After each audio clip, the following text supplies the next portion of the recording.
KSRTC ordinary സർവീസുകളിൽ root rationalisation നടപ്പിലാക്കി തുടങ്ങിയതിന് പിന്നാലെ ഇതിന് മികച്ച പ്രതികരണം. തിരുവനന്തപുരം ജില്ലയിൽ മാത്രം ഒരു ദിവസം 3,29,831 രൂപ 3 പൈസയോളം ലഭിക്കുന്നുണ്ടെന്നാണ് കണക്കുകൾ നൽകുന്ന സൂചന.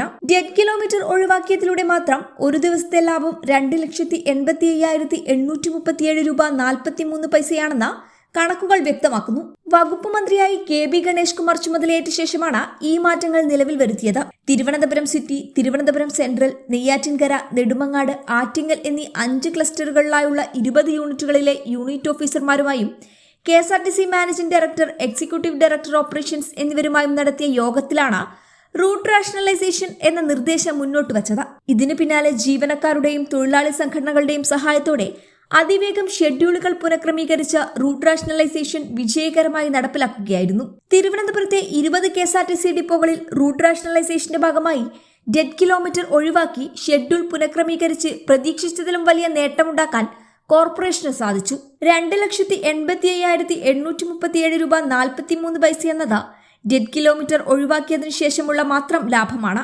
10,998.40 കിലോമീറ്ററുകളോളമാണ് തിരുവനന്തപുരത്ത് മാത്രം ഡെഡ് കിലോമീറ്ററായി പരിശോധനയിൽ കണ്ടെത്തിയത്.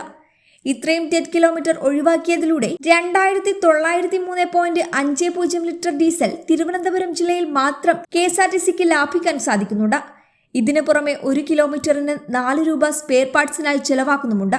അതിലൂടെ കണക്കാക്കുന്ന ലാഭം 43,993.60 രൂപയോളമാണ്. ഇതോടെ ആകെ പ്രതിദിന ലാഭം 3,29,831.3 രൂപ വരും. ഈ തുക ഒരു മാസത്തേക്ക് കണക്കാക്കിയാൽ 98,94,930.90 രൂപയാണ് കിട്ടുക.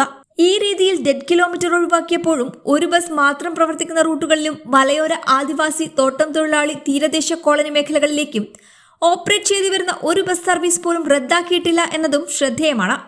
ഇതേ രീതിയിൽ മറ്റു ജില്ലകളിലും റൂട്ട് റാഷണലൈസേഷൻ നടപ്പിലാക്കാനാണ് KSRTC ആലോചിക്കുന്നത്. ഇതിലൂടെ വലിയ തുക ലാഭിക്കാമെന്നതാണ് കണക്കുകൂട്ടൽ. നേരത്തെ മന്ത്രിയായി ചുമതല ഏറ്റെടുത്തതിന് പിന്നാലെ KSRTCയെ അപകടാവസ്ഥയിൽ നിന്ന് കരകയറ്റുമെന്ന് ഗണേഷ് കുമാർ അറിയിച്ചിരുന്നു. KSRTCയെ ലാഭത്തിലാക്കാനായില്ലെങ്കിലും ഇപ്പോഴുള്ള അപകടാവസ്ഥയിൽ നിന്ന് കരകയറ്റാനുള്ള പരമാവധി ശ്രമം ഉണ്ടാകുമെന്നതായിരുന്നു മന്ത്രിയുടെ ഉറപ്പ്.